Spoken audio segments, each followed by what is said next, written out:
Looks like we're all ready to go. Thank you everyone for joining us this afternoon. My name's Lexi Bond. I'm the Professional Development and Training Coordinator here at the department. Before we get started, just a few things to go over per usual. This is a recorded training, so all cameras and mics are turned off. If you have a question throughout the training, feel free to drop it in the chat or raise your hand using the feature at the top of your screen. We will open the floor for questions at the end, so you can always hold your question until then.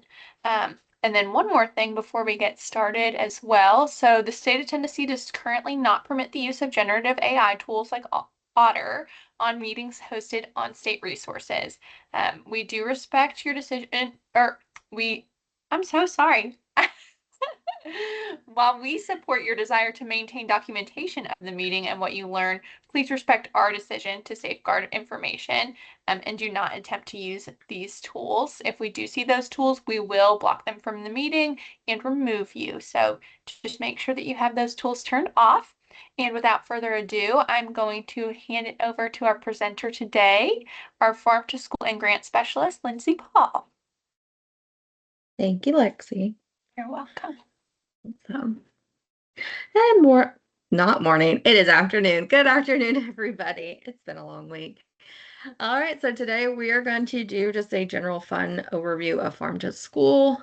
I will tell you all about the agenda stuff, but I want to share with you our new mission statement for our team that we spent so much time and love putting into creating this.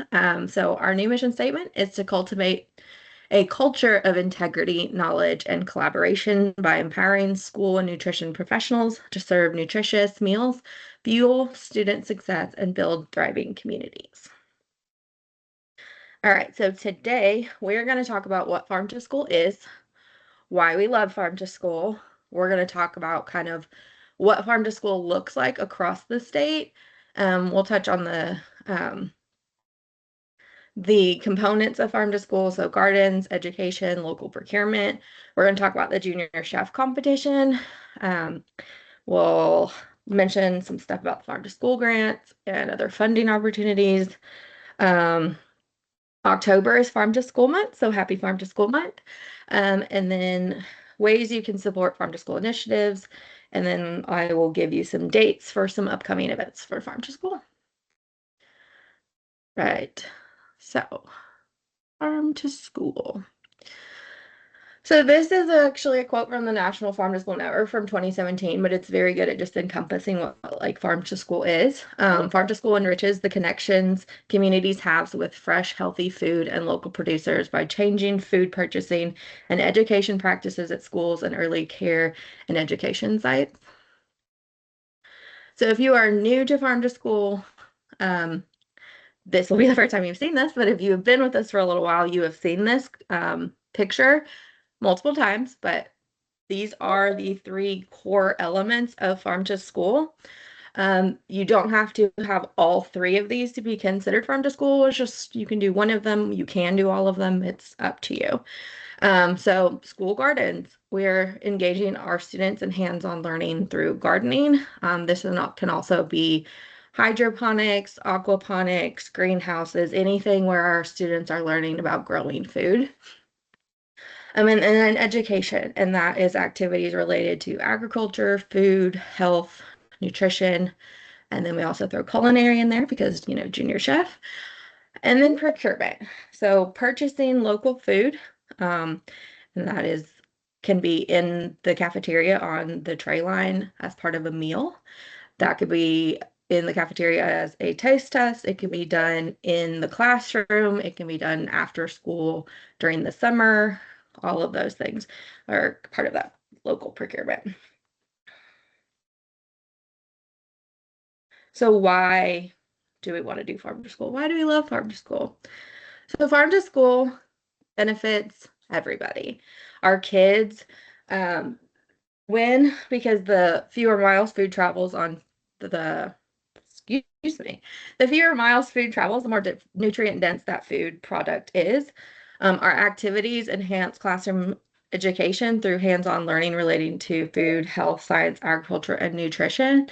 And I know from personal experience as being a kid, Hands-on learning is way more fun than just sitting in a classroom and being talked to. So if you can get a kid out and get their hands in the dirt and learn how to garden and have that appreciation and that buy-in, and I feel like that can make education just so much more fun.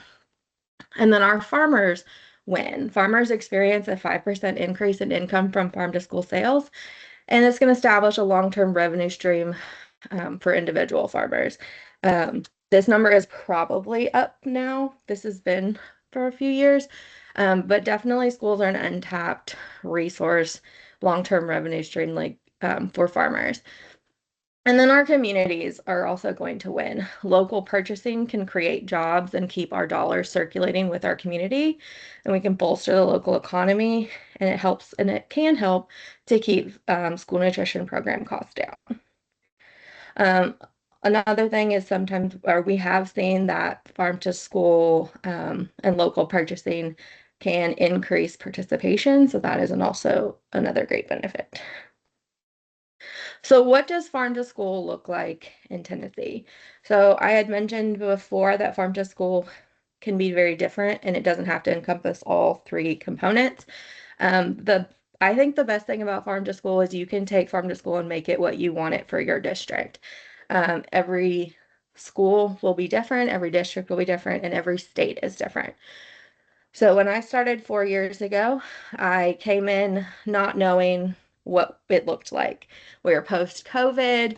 I had no idea what was going on out there. So I went back and looked at our farm to school census data from 2019 and just went off that data of who said they were doing farm to school. So this is what it looked like when I started. The counties in green have at least one farm to school activity in an SFA in that county. I know this is not the probably best way to track it, but we needed to start somewhere. So since then, we have been filling in that map. So in 2022, you see we are moving forward, starting to move to fill in some of these counties. And then in 2023, in 2024, you probably saw this one at TSNA. And I am happy to show you this next one now that as of 2025, we are completely green. Farm to School is officially in every single county. Yes, give yourself a big round of applause. I appreciate you so much for trying new things and getting Farm to School back up and running full force post-COVID and getting the word out. And now we are getting more recognition and eyes on us from other departments, from Department of Ag, Department of Human Services, and even the governor's office has started to ask questions about Farm to School. So we're doing great. Got to keep going. Right. So we'll go into one of the components, and that is gardens. And like I said, this can look different in every district. So these are actual pictures from across the state of what that looks like in different counties. So first one is we have strawberries, and these were grown in Cumberland County in their greenhouses by their high school. And then at the bottom, think this is Swiss chard. This is, I think, also Cumberland County. So they send me so many pictures, so you will actually see them quite a bit. So good job, Cumberland County. Anyone who is doing farm to school, please send me or Brittany or both of us all the pictures. We want them. We will use them in our slides and newsletters and things like that. The picture above that is from Murfreesboro City. They have a garden in every one of their elementary schools. This one at the very top is from Marshall County. This one is unique because their librarian is the one that actually does their school garden. So it doesn't have to be you as a school nutrition director that does it. You can get someone else in the district to do it, and you are still part of the farm to school community. This one underneath with the little smiling kiddos is from Germantown. They have a giant garden that they do Grandparents' Day, and this was part of their Grandparents' Day where they come and have lunch with the kids. This one with the hydroponics and the girls that are harvesting, this is in Fayetteville City. They do this with their science teacher, and they give a lot of their harvest to the cafeteria to serve. Um, so this is also something that y'all can do. You can partner with your teachers and get them to give you some of the harvest, or you can work out a deal about purchasing seeds and they grow things for you. This bottom one is from Humphreys County. They actually work with their ag department and he grows the lettuce for them at one of their high schools.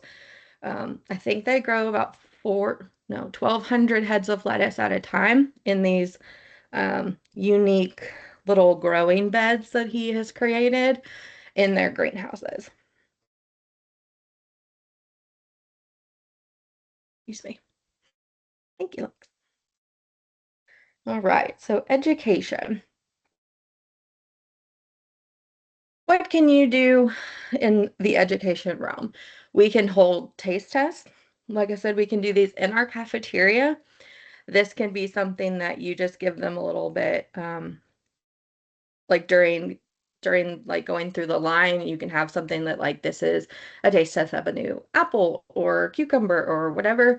You can hold taste tests with different forms of fruits or vegetables. So for example, you could do cooked carrots versus raw carrots.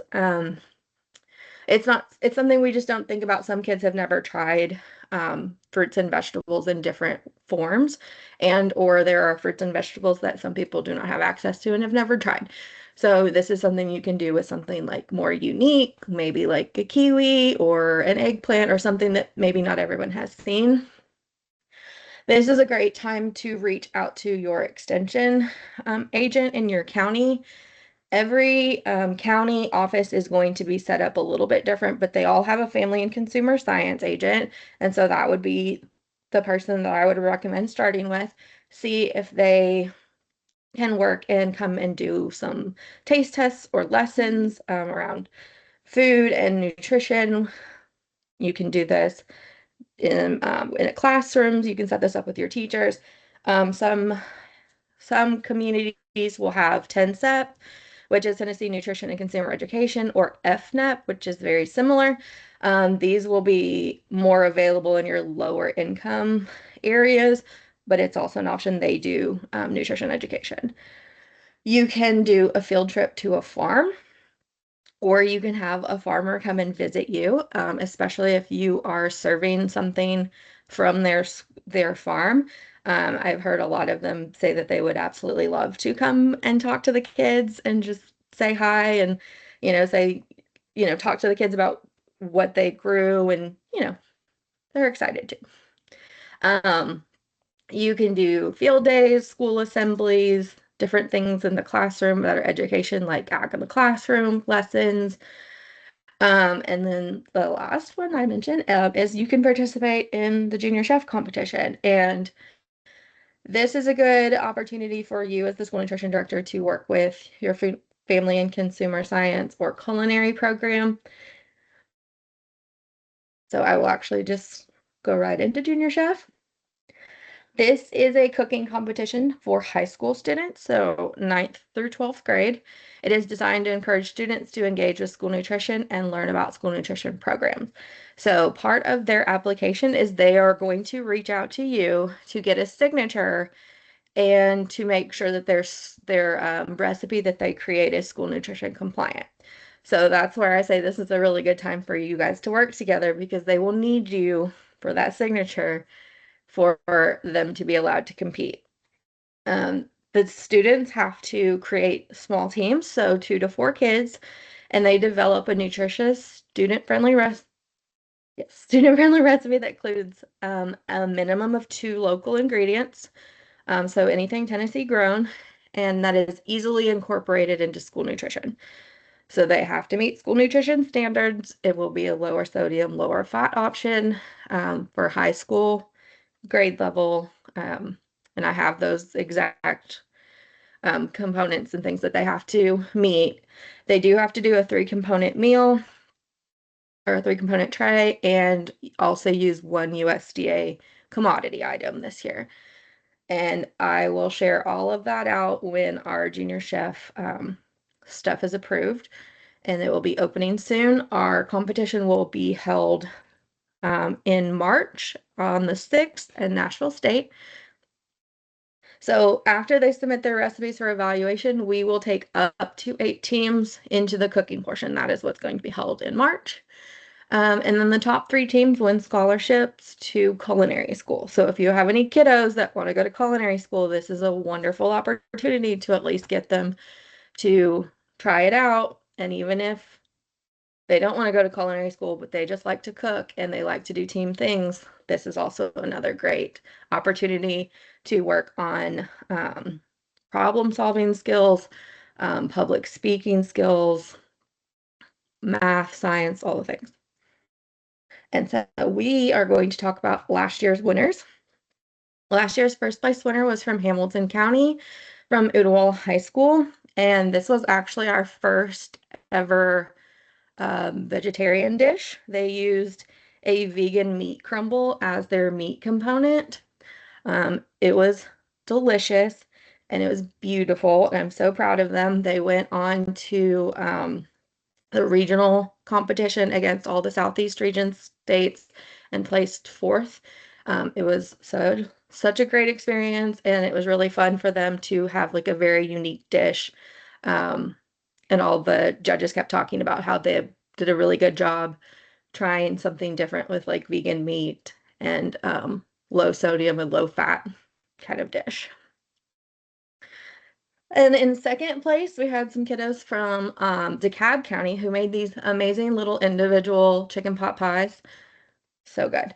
And so also a part of their competition is to understand the complexities of serving in a cafeteria. So part of their presentation was explaining how you would do this in a bigger service, because obviously you guys would not be able to make individual little pot pies. So they had it all planned out to make, like sheet pans with the crust that you could put on each individual to get the grain component. So, that's also something that they think through as part of the competition. And in third place, we had Morgan County, and they had the most amazing Southwest egg roll, or Southwest egg roll, quesadilla that they created. And if you are on Facebook, you should definitely look them up. It is their career center. They actually, some of the kids on this team are part of their culinary group, and they do dinners, like farm to table kind of dinners where the kids prepare dinner for you. So if you're around Morgan County and you see that, definitely should go and check that out one. All right, so our last component of farm to school is local procurement, everyone's favorite. So the first step in local procurement is to define your local. What do you, as an SFA, want your definition to be? You have great flexibility in this, as the school food authority gets to create a definition that works for them and their goals and wants and needs.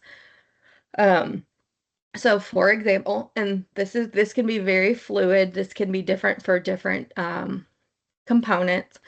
So if you want your local food to come within the region, that's great, fantastic. It gives you a little bit more opportunity. You can also do that through within the state. Or if you just want to support your local county, that's also an option. Or you can do an actual mile. So you can say 100 miles.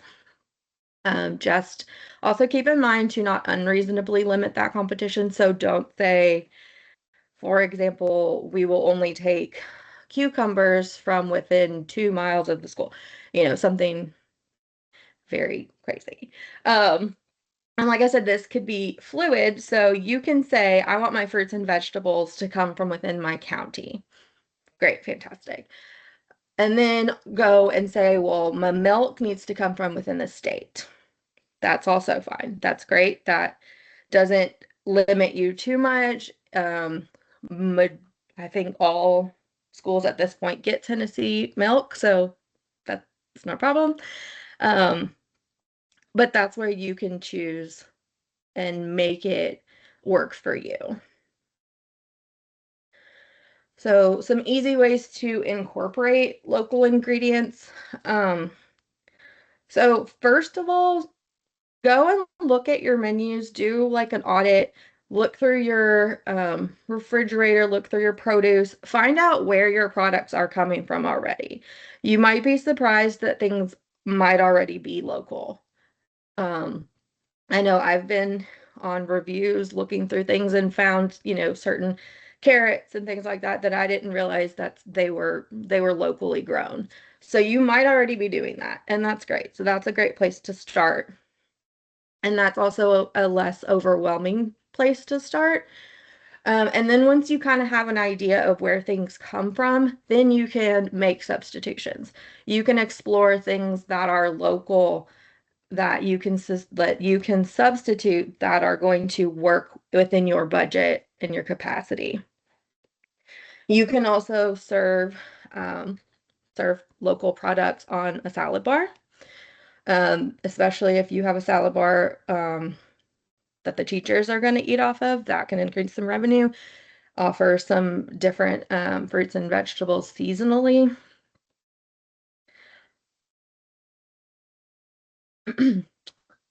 Fourth option is to start a Harvest of the Month program, and you would showcase a local product each month. Luckily for you, I have already created a Harvest of the Month program. It will be in our follow-up email. I also have it on the next few slides so you can see what it looks like. This has a 12-month Harvest of the Month program with free social media items you can use. It has activities you can use, and then it also has posters. And then, your last one is to actually just develop menus that showcase local ingredients. So if you want to say showcase local beef next month, so then you have your local beef, that's what you're going to purchase, and then you just make your menus around that. We're going to make hamburgers or we're going to make spaghetti or whatever it is. Excuse me. All right, so this is what our Harvest of the Month program post or social media post look like. This is an example. This is December, which is sorghum, and it is a local, it is a grain that is grown in Tennessee, specifically up in Upper Cumberland region. There is a very old historic sorghum farmer there. So that's why we actually highlighted Cumberland County. They did the Harvest of the Month last year with their kiddos and gave them sorghum syrup to try with their, I think it was chicken and waffles. These cuties in there. So they were very close, so that worked out really well for them because that is actually like I think in the same county as them. But each month will be different. Like I mentioned, there are an activity for each month. So for December, we have an elementary age activity, which is like a food around the world because sorghum is also very prevalent in other countries. So then we also have a secondary, and there where you learn about sorghum, and then Muddy Pond Sorghum is an actual Tennessee sorghum farm. So you can learn about them, how they harvest it, how they create the syrup. And then there's also a community activity every month, just something fun you can share out to the parents or teachers, so they can continue to do things farm to schoolish outside of school. So for December, it was purchase a locally grown Christmas tree, and that will link to Pick Tennessee, and it shows you all of the local Tennessee producers that grow Christmas trees. There's also a snack on there. Um, these I don't think are necessarily school nutrition compliant, so it's something they could take home with them. But it has a little QR code, and you can scan the QR code on the posters, and it pulls up the recipe for that month. And this was popped sorghum, so it's very similar to like popcorn, which it will have a different consistency because it's not corn. But it's just something fun to bring farm to school, and then in back into the community and also gives them something to do at home with their parents. All right, so if you are wanting to buy local, where would you start or where can you do that? So there are actually a ton of options. I know it's at the bottom, but we'll start there. The Pick Tennessee website is a good place to start. That website lists all of the Tennessee producers that are part of Pick Tennessee. Um, all that means is they are a Tennessee grown producer that's part of the program so that they can be promoted on a larger scale by the Department of Agriculture. That doesn't give them any, I'm not trying to know what I'm trying to say. That doesn't say that they necessarily want to work with schools, but we are working on that part. We're working with Ag to update the website to where they will have either a section of farmers that specifically want to work with schools, or at least they can put it on their little infograph that they want to work with schools. So this will give you a link to their phone numbers, what they grow, if they have a website, things like that, and you can call and get that conversation started about what you are looking for. You can go to produce auctions. These There is actually one in lower South Central area. I think it's in Lawrenceburg that does this. You can go and purchase a larger quantity of fruits and vegetables for a relatively cheap price. Um, I know I've met some culinary teachers that do this so they can get a larger quantity of things for their kids to cook with. You can, like I said, directly from a producer. You can do through your co-op or a food hub. Your food service management company can purchase local. It's just something you would have to talk with them about. You can purchase from your school gardens and your school farms. And then you can also purchase from food processors and also farmers markets. Did not. All right, so got plenty of resources for you. I'm not going to open all of them, but it will come with you and you can click through all the links. So I'm going to walk through what they are though. So our first one is just the USDA Farm to School website. That is all things farm to school straight from the USDA.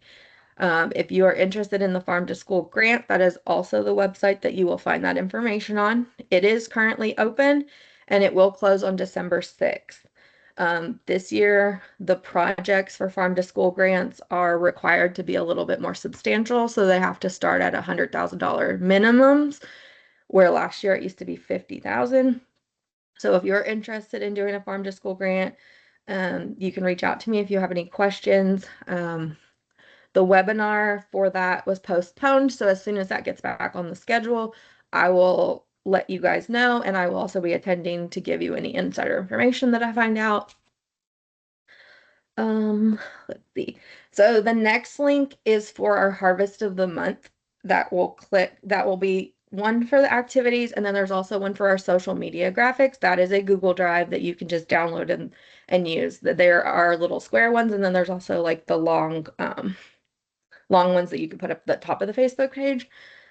And then there is also a Harvest of the Month poster form stack. So this is actually like an interest form. So if we can get enough interest for these posters, we can get them printed because we have not had enough to, make it worth printing these off. Um, It'll just ask you what SFA you're with, how many schools you have. And I think that's really all we need to know. And then next is the kidsgardening.com. This is just a really great resource all around anything gardening related. They also have, I think at this point, 4 different garden grants. Not all of them are specific to school nutrition or to school districts. I think at least one of them is. Some of them are community garden grants, but that's just a good resource in general for all things gardens. There's also the school garden resource in Life Lab is next.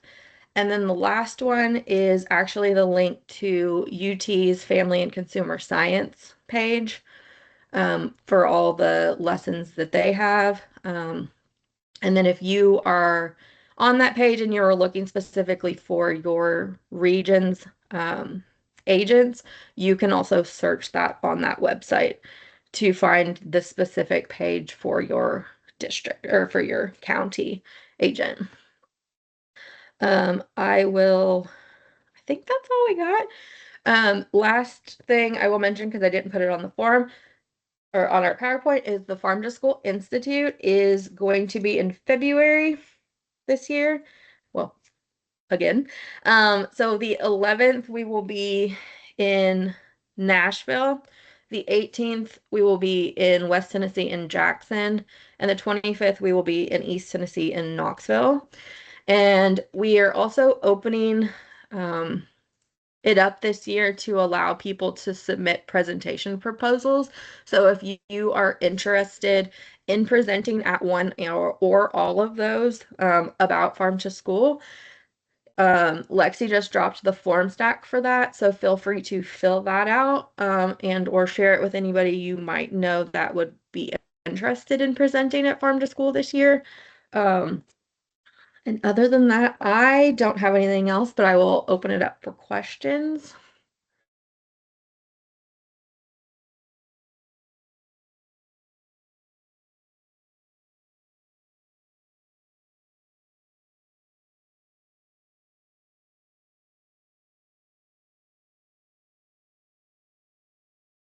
Lindsay, do you mind repeating your Farm to School Institute dates one more time? I'll put them in the chat for you.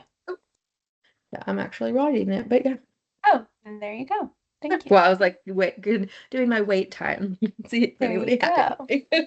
Perfect. And I believe Lindsay mentioned this, but I will go ahead and plug it as well. The slide deck that was just presented will be added to Teach All in just a few days, just allow some processing time for the recording. And so you will have access to all those links that she shared. I know she mentioned that. Yes. Oh, one last thing. Tennessee Crunch Day is on the 9th. So if you do anything in your schools with Crunch Day, please share pictures with us. Post it on Facebook, hashtag Tennessee Crunch Day. Um, we would love to see it, so share those with me. Um, I don't I don't see any questions. If you guys think of anything, um, you can email me, call me. Here is my contact information. Um, that's all I've got. So if you will scan a little code and let us know how this training went, what you if there's anything you would want to see next time, let me know. Um, but that's all I got. Thank you so much, Lindsay, and we appreciate you all joining us this afternoon. Again, if you have any questions, just go ahead and reach out to Lindsay or your local consultant. And we hope you have a great rest of your day. Thanks so much, everybody. So, bye. Bye.